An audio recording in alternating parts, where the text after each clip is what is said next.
Arrival. Commander Elias Mercer had seen strange things in his 20 years with the Terran Exploration Corps, but nothing prepared him for Helios 9. The planet orbited a dying sun, a pale giant bleeding light into a crimson sky. From orbit, its surface shimmered like liquid glass. The official mission brief called it a first-contact reconnaissance. Unofficially, everyone aboard the Dauntless called it the Graveyard World. The last transmission from an unmanned probe had contained a single fragment of audio.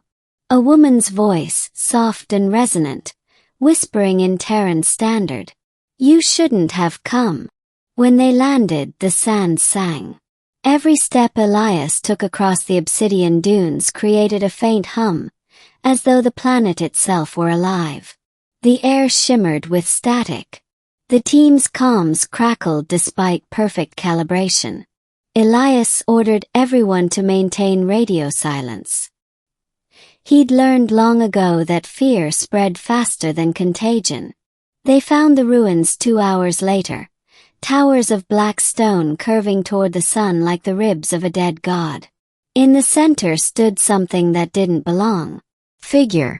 At first, he thought it was a statue. Pale, tall, elegant, with hair that shimmered like molten silver. But when its head tilted slightly toward him, Elias felt a sound that wasn't a sound. Pressure. A whisper. Finally, one who listens. He froze. His helmet display flickered. The telemetry feed spiked into unreadable symbols. "Commander!" Lieutenant Zhao's voice came over the comm. "You okay, sir?" He didn't answer. Because the voice wasn't in his ears. It was inside his skull. To the mind between worlds.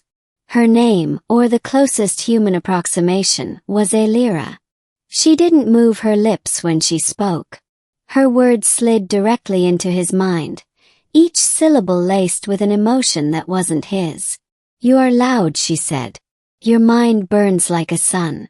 Elias swallowed, trying to maintain composure. "We're not here to fight. We're explorers." Her eyes, a luminous amethyst, studied him. Explorers. That is what they called themselves, the last ones. Before the burning. The last ones. Aelira turned, gesturing to the horizon. Across the dunes lay skeletal remains, metallic husks of ancient machines half swallowed by sand. "They came to listen to the stars," she whispered, and forgot that stars can listen back. Every word resonated like a vibration in his bones. Elias removed his helmet, ignoring protocol. The air was breathable but electric, almost humming. What happened to them? Aelira looked at him for a long moment. Then quietly. "They dreamed too loudly." His pulse quickened. The phrase echoed in his head even after she stopped speaking.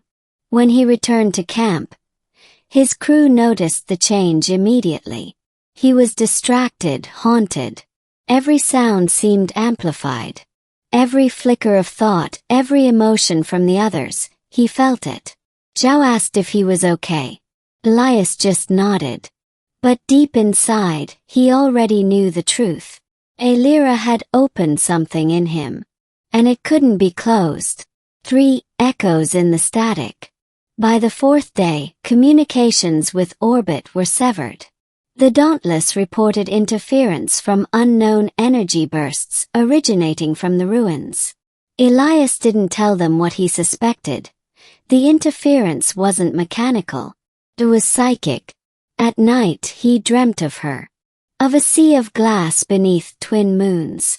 Of Aelira standing on the water's surface, whispering words that rippled reality itself. Each morning, he woke with the same thought pulsing in his skull. Not his own voice but hers.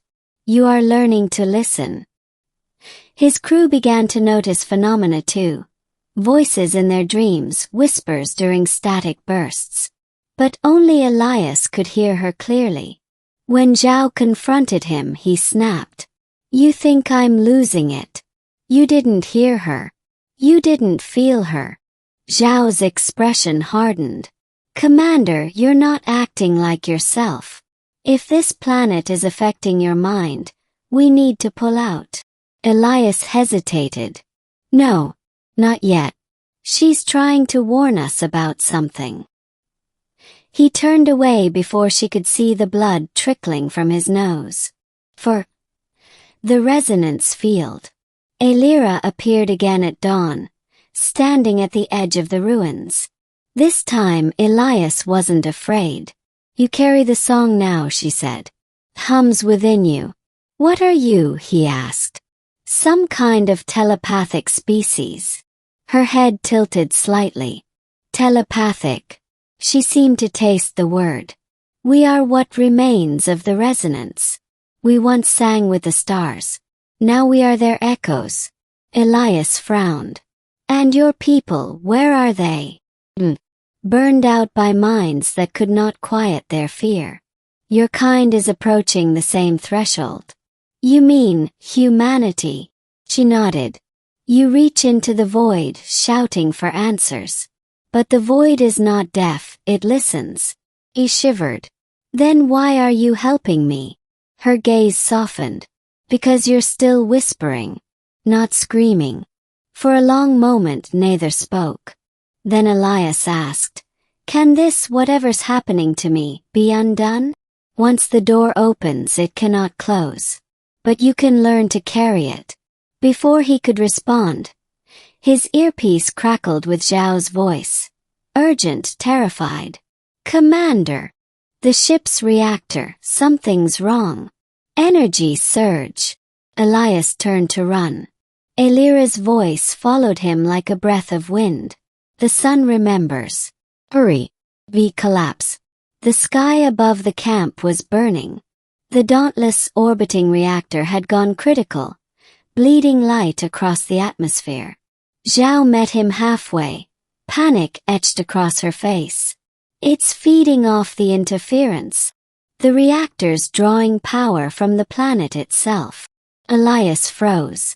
That's not possible. Look around you, sir. This whole planet is an amplifier. The air vibrated violently. Elias could feel thoughts that weren't his. Fear from his crew, echoes of alien minds long dead, all screaming through his head. And then, beneath it all, Aelira's voice. The resonance field must be silenced, or your world will join ours. Elias fell to his knees, clutching his head. Tell me how. You must become the quiet. He understood somehow. The field was linked to consciousness, the collective mental noise of everyone within range. It was feeding the reactor through psychic resonance. Someone had to break the chain. Someone who could hear the signal.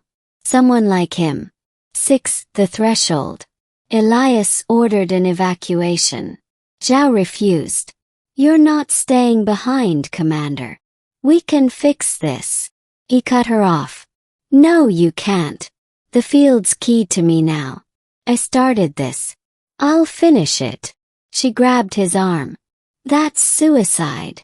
He met her eyes. Maybe.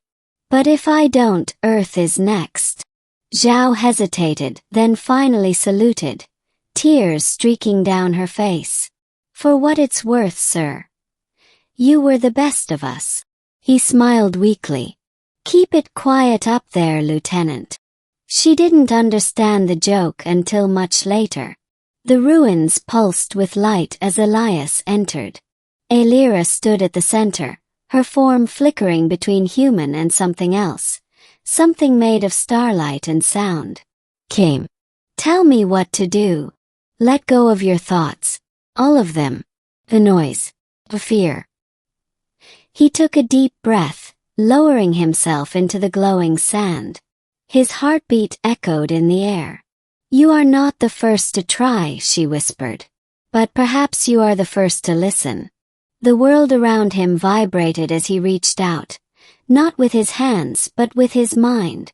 The static of human consciousness surged through him, chaotic and violent. He thought of Earth, home, of the faces of his crew. And then, deliberately, he silenced himself. Every fear, every doubt, every memory. The field wavered. The hum softened. For the first time since they landed, the air was still. Aelira's eyes widened. You did it. He could feel the energy collapsing inward like a dying star. His body began to disintegrate into light. She reached for him. Elias. He smiled.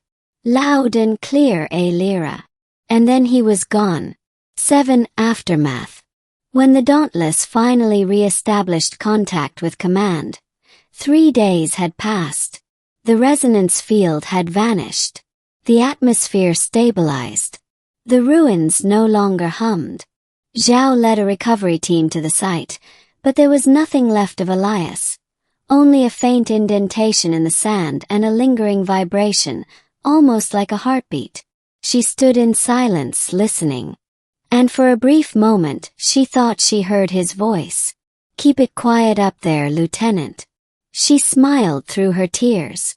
Far above, the dying sun flickered once, then burned brighter, as though a spark of life had returned to it.